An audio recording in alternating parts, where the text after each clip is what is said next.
entirely new dynamic. And that brings us to the rules of tonight's debate. 90 minutes with 2 commercial breaks. No topics or questions have been shared. Dad, where got you on this age? Answer questions, and this is the clock. After the DC, 2 minutes for rebuttals and 1 minute for follow-up clarifications or responses. The microphones will only be turned on when it's your turn to speak. There's no audience recording in this hour at the National Constitution Center. This is an open setting for 2 candidates who have never met. President Trump won the coin toss. He chose to go to the primaries instead of the evening. Vice President Harris selected the podium today. So let's now welcome the candidates to the stage. Vice President Kamala Harris and President Donald Trump.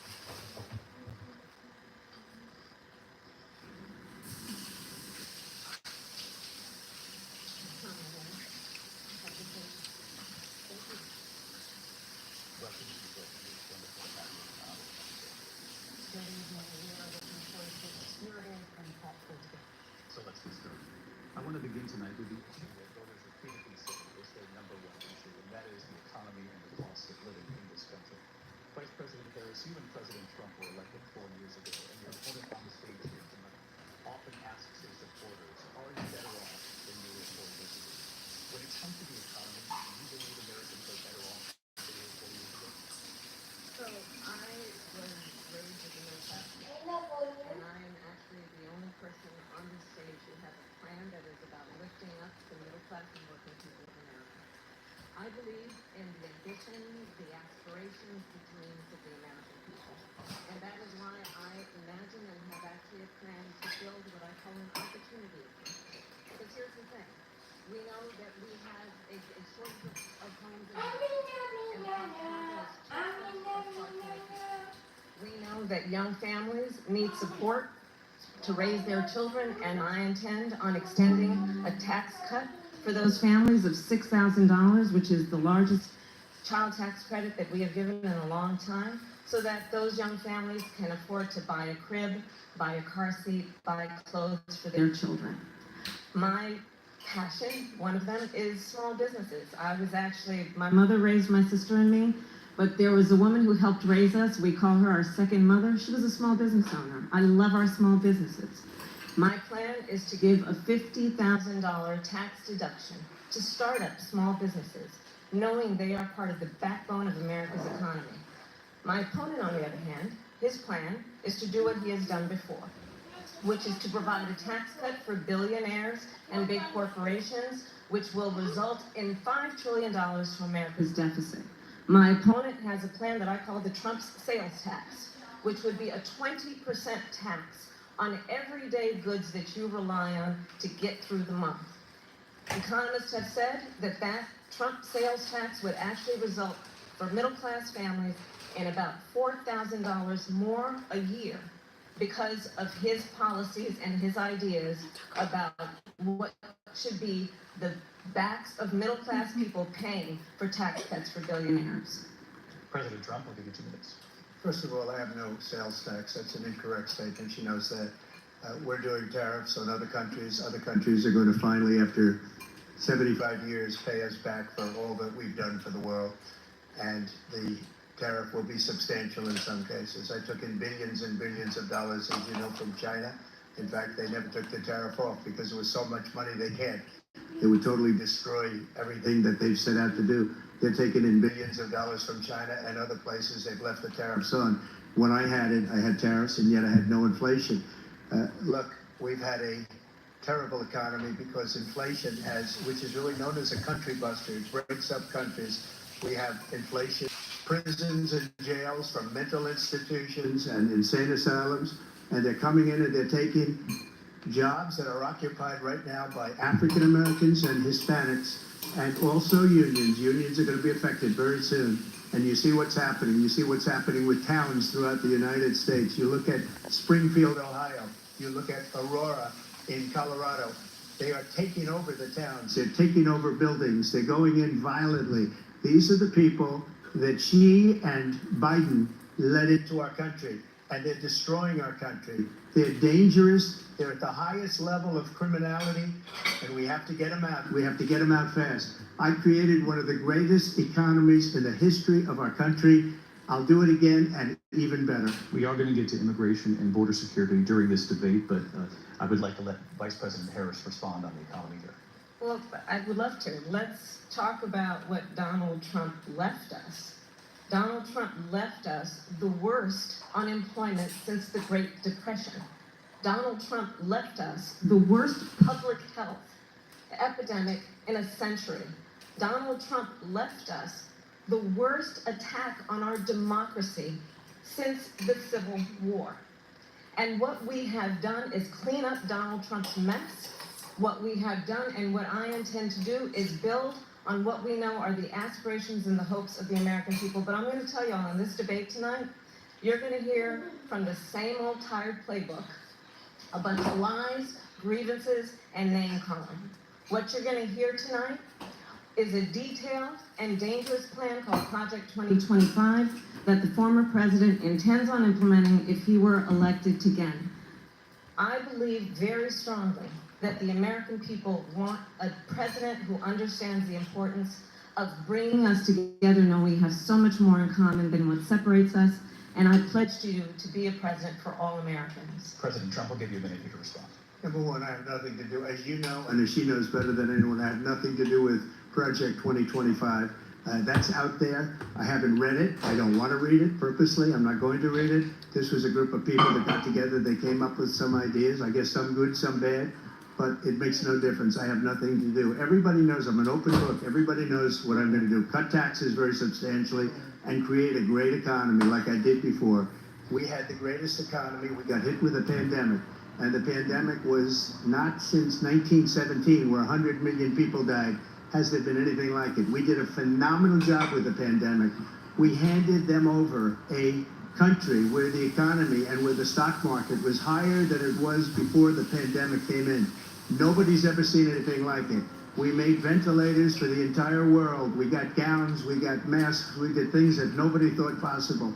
And people give me credit for rebuilding the military. They give me credit for a lot of things, but not enough credit for the great job we did with the pandemic. But the only jobs they got were bounce back jobs. These were jobs bounced back, and it bounced back and it went to their benefit. But I was the one that created them. They know it, and so does everybody else. Vice President Harris, I'll let you respond. So, Donald Trump has no plan for you. And when you look at his economic plan, it's all about tax breaks for the richest people. I am offering what I describe as an opportunity economy, and the best economists in our country, if not the world, have reviewed our relative plans for the future of America. What Goldman Sachs has said is that Donald Trump's plan would make the economy worse, mine would strengthen the economy.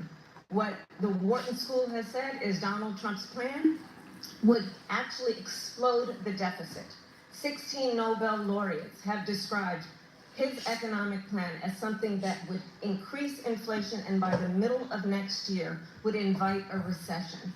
You just have to look at where we are and where we stand on the issues. And I'd invite you to know that Donald Trump actually has no plan for you because he is more interested in defending himself than he is in looking out for you. I went to the Wharton School of Finance, and many of those professors, the top professors, think my plan is a brilliant plan. It's a great plan. It's a plan that's going to bring up our worth, our value as a country. It's going to make people want to be able to go and work and create jobs and create a lot of good, solid money for our country. And just to finish off, she doesn't have a plan. She copied Biden's plan, and it's like 4 sentences. Like run, spot, run.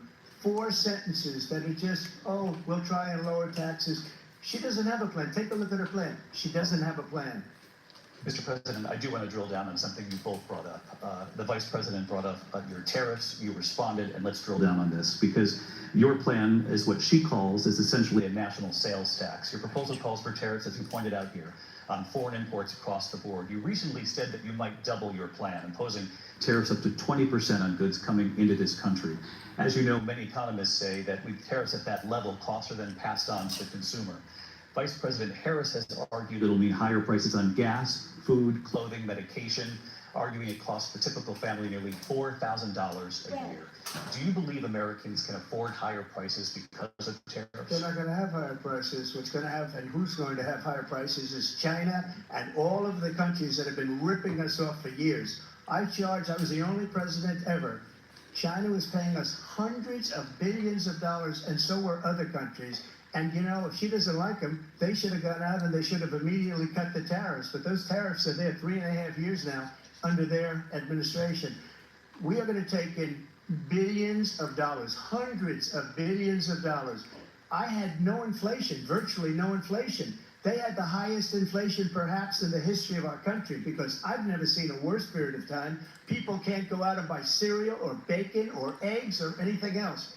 The people of our country are absolutely dying with what they've done. They've destroyed the economy. And all you have to do is look at a poll. The polls say 80 and 85 and even 90% that the Trump economy was great, that their economy was terrible. Vice President Harris, I do want to ask for your response, and you heard what the president said there, because the Biden administration did keep a number of the Trump tariffs in place. So how do you respond? Well, let's be clear that the Trump administration resulted in a trade deficit, one of the highest we've ever seen in the history of America.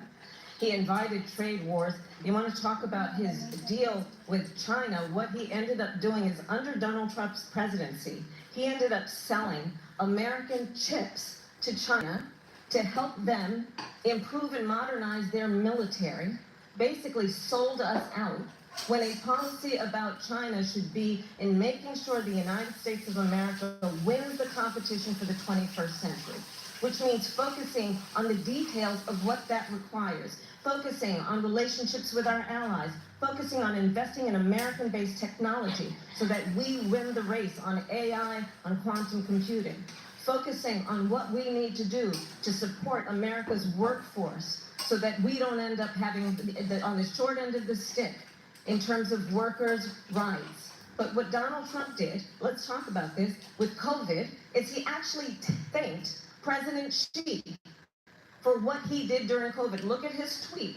Thank you, President Xi, exclamation point, when we know that Xi was responsible for lacking and not giving us transparency about the origins of COVID. President Trump, I'll let you respond. First of all, they bought their chips from Taiwan. We hardly make chips anymore because of philosophies like they have and policies like they have. I don't say her because she has no policy. Everything that she believed 3 years ago and 4 years ago is out the window. She's going to my philosophy now. In fact, I was going to send her a MAGA hat. She's gone to my philosophy. But if she ever got elected, she'd change it. And it will be the end of our country. She's a Marxist. Everybody knows she's a Marxist. Her father's a Marxist professor in economics, and he taught her well. But when you look at what she's done to our country, and when you look at these millions and millions of people that are pouring into our country monthly, where it's, I believe, 21 million people, not the 15 that people say, and I think it's a lot higher than the 21. That's bigger than New York State pouring in. And just look at what they're doing to our country. They're criminals. Many of these people coming in are criminals. And that's bad for our economy, too. You know, you mentioned before, we'll talk about immigration later. Well, bad immigration is the worst thing that can happen to our economy. They have, and she has, destroyed our country with policy that's insane. Almost policy that you'd say they have to hate our country. President Trump, thank you. Lindsay? I want to turn to the issue of abortion. President Trump, you've often touted that you were able to kill Roe v. Wade. Last year, you said that you were proud to be the most pro-life president in American history. Then last month, you said that your administration would be great for women and their reproductive rights. In your home state of Florida, you surprised many with regard to your 6-week abortion ban, because you initially had said that it was too short. And you said, quote, I'm going to be voting that we need more than 6 weeks. But then the very next day, you reversed course and said you would vote to support the 6-week ban. Vice President Harris says that women shouldn't trust you on the issue of abortion because you've changed your position so many times. Therefore, why should they trust you? Well, the reason I'm doing that vote is because the plan is, and you know the vote is, they have abortion in the 9th month. They even have, and you can look at the governor of West Virginia, the previous governor of West Virginia, not the current governor, is doing an excellent job.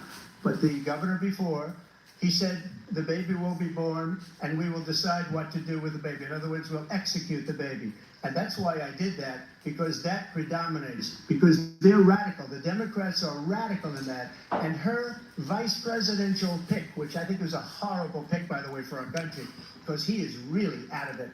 But her vice presidential pick says abortion in the 9th month is absolutely fine. He also says execution after birth. It's execution, no longer abortion, because the baby is born, is okay. And that's not okay with me, hence the vote. But what I did is something for 52 years. They've been trying to get Roe v. Wade into the states. And through the genius and heart and strength of 6 Supreme Court justices, we were able to do that. Now, I believe in the exceptions for rape, incest, and life of the mother. I believe strongly in it. Ronald Reagan did also. 85% of Republicans do exceptions. Very important. But we were able to get it, and now states are voting on it. And for the first time, you're going to see, look, this is an issue that's torn our country apart for 52 years. Every legal scholar, every Democrat, every Republican, liberal, conservative, they all wanted this issue to be brought back to the states where the people could vote. And that's what happened. Now, Ohio, the vote was somewhat liberal. Kansas, the vote was somewhat liberal, much more liberal than people would have thought. But each individual state is voting. It's the vote of the people now. It's not tied up in the federal government. I did a great service in doing it. It took courage to do it. And the Supreme Court had great courage in doing it. And I give tremendous credit to those 6 justices. There is no state in this country where it is legal to kill a baby after it's born. Madam Vice President, I want to get your response to President Trump. Well, as I said, you're going to hear a bunch of lies, and that's not actually a surprising fact. Let's understand how we got here.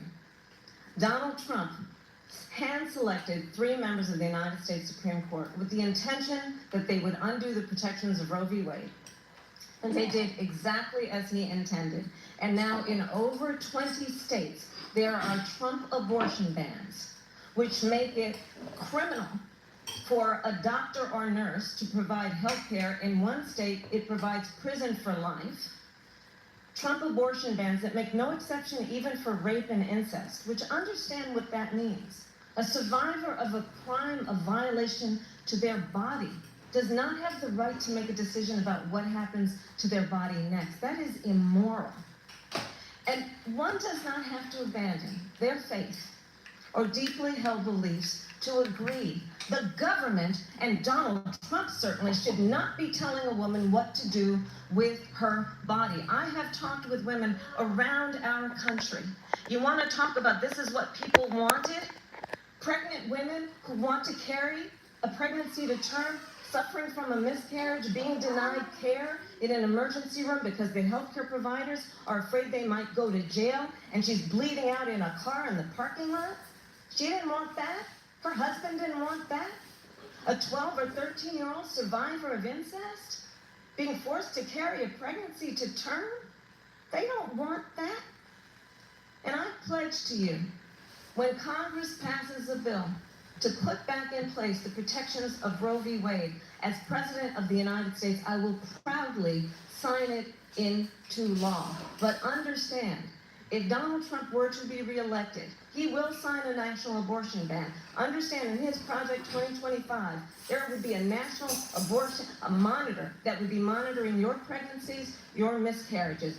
I think the American people believe that certain freedoms, in particular the freedom to make decisions about one's own body, should not be made by the government. Thank you, Vice President Harris. Well, there she goes again. It's a lie. I'm not signing a ban, and there's no reason to sign a ban, because we've gotten what everybody wanted. Democrats, Republicans, and everybody else, and every legal scholar wanted it to be brought back into the states, and the states are voting.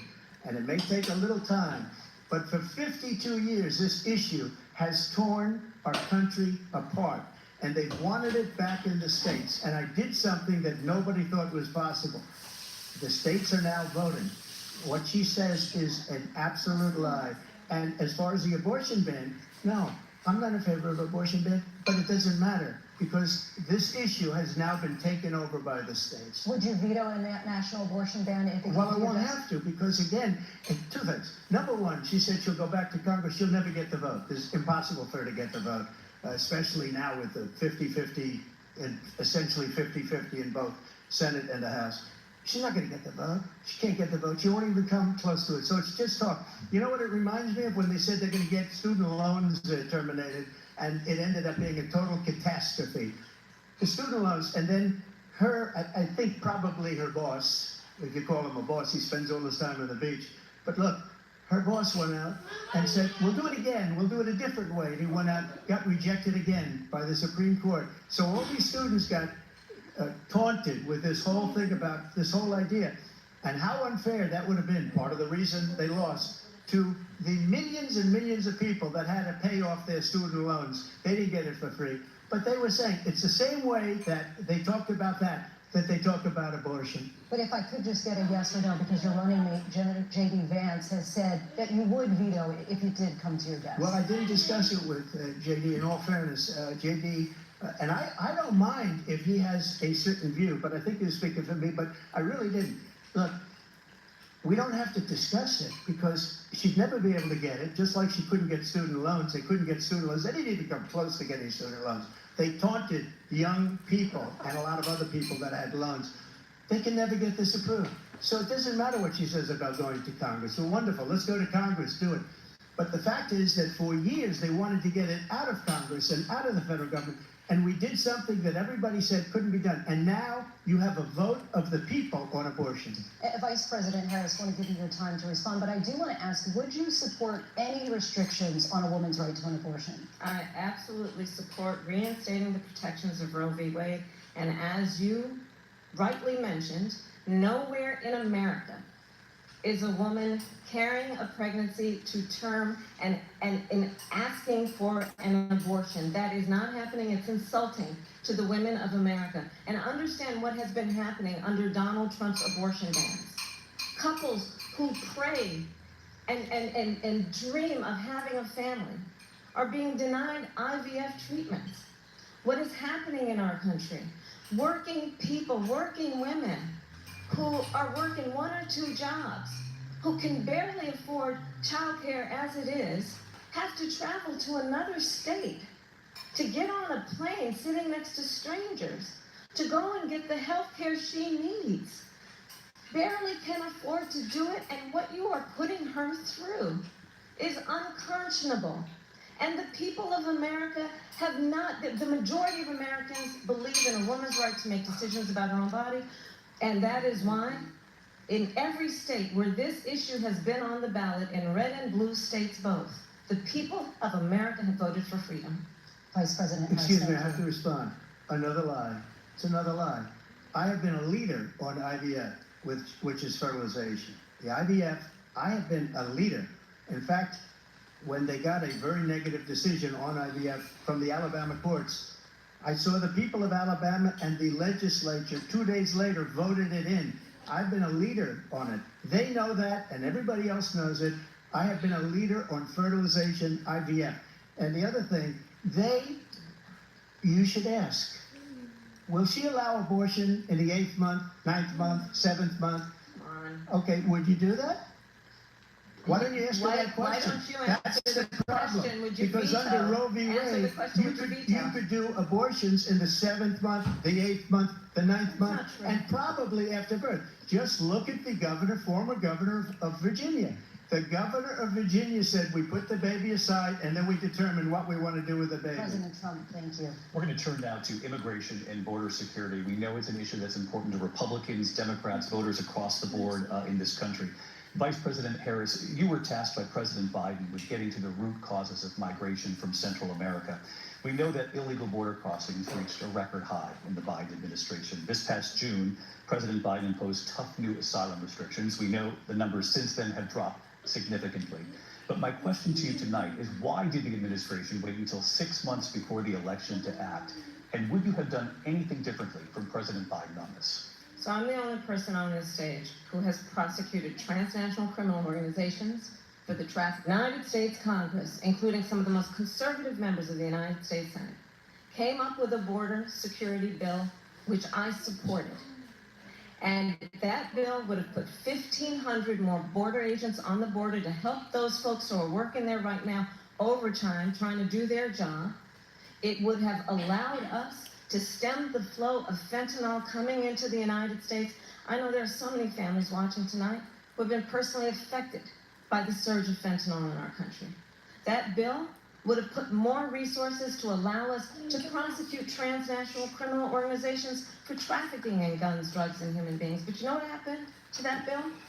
Donald Trump got on the phone, called up some folks in Congress, and said, kill the bill. And you know why? Because he'd prefer to run on a problem instead of fixing a problem. And understand, this comes at a time where the people of our country actually need a leader who engages in solutions, who actually addresses the problems at hand. But what we have in the former president is someone who would prefer to run on a problem instead of fixing a problem. And I'll tell you something, he's going to talk about immigration a lot tonight, even when it's not the subject that is being raised. And I'm going to actually do something really unusual, and I'm going to invite you to attend one of Donald Trump's rallies, because it's a really interesting thing to watch. You will see during the course of his rallies, he talks about fictional characters like Hannibal Lecter. He will talk about windmills cause cancer. And what you will also notice is that people start leaving his rallies early out of exhaustion and boredom. And I will tell you, the one thing you will not hear him talk about is you. You will not hear him talk about your needs, your dreams, and your desires.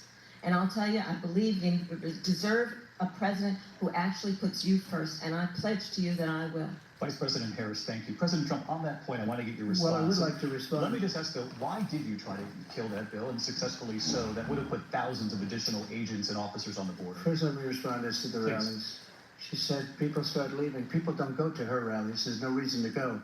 And the people that do go, she's bussing them in and paying them to be there, and then showing them in a different light. So she can't talk about that. People don't leave my rallies. We have the biggest rallies, the most incredible rallies in the history of politics. That's because people want to take their country back. Our country is being lost. We're a failing nation. And it happened 3.5 years ago. And what's going on here, you're going to end up in World War III, just to go into another subject.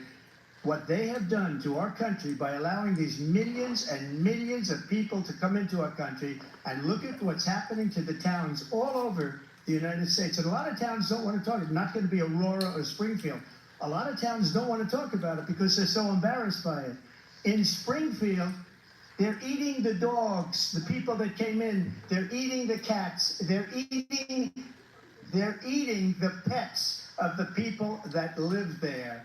And this is what's happening in our country, and it's a shame. As far as rallies are concerned, as far as the reason they go is they like what I say. They want to bring our country back. They want to make America great again. It's a very simple phrase, make America great again.